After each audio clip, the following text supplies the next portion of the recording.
We now know that the Federal Reserve, that super secretive government agency that's supposed to be non-political, has given out your tax dollars to foreign banks and companies that had nothing to do with the financial crisis, such as McDonald's, the motorcycle maker Harley-Davidson.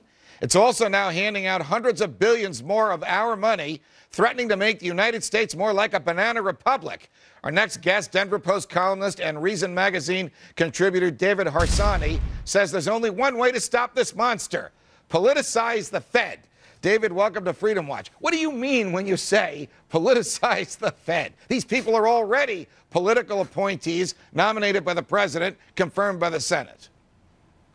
Officially politicize the Fed. I think if we have debates over war and healthcare policy and Social Security, I just don't see why monetary policy should be insulated from debate, transparency, and politics. Your argument, in my view, is about as close to what the framers intended as I have heard.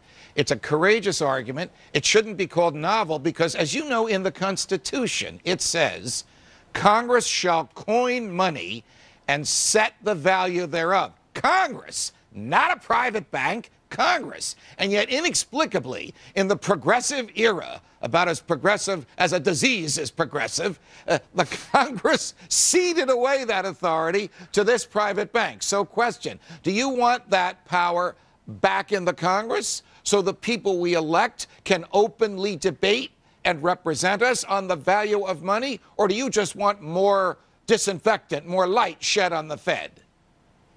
I'm not an economist. My sense and instinct is that what they're doing is wrong. What I want is a debate over it so we can get voices from all over the place talking about it and let people decide. I do think that their power needs to be more limited. I certainly believe that they have to, there are no consequences for what the Fed does. They just released all that information. They were lending money to GE, to anyone who wanted it, basically, around the world. We didn't even know about that. Right. That's a political act. And the reason they didn't tell us is also clearly political. They probably thought they wouldn't be able to do it, or the American people would be upset by it, as they probably should have been. I think your no consequences argument is also right on the mark, David, because if you loan money to a bank and the bank doesn't return that loan because they've blown the money, you sue them.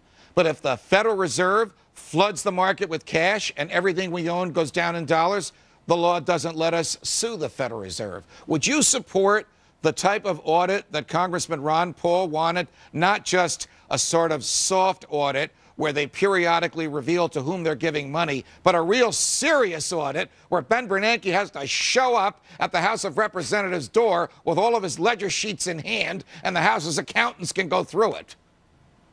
I'm of two minds. One thing is I'm sort of scared to see what the Fed's been up to. It might the markets might crash. Once we know what's going on. But I think it is time for that sort of audit.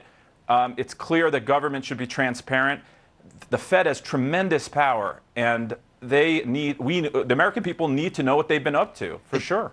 We only have about 30 seconds left. Do you think the American public will ever recognize that the Fed is inherently ruinous, that it's a safety net to banks that lets them fail, that whenever it injects cash into the marketplace, everything we own loses value?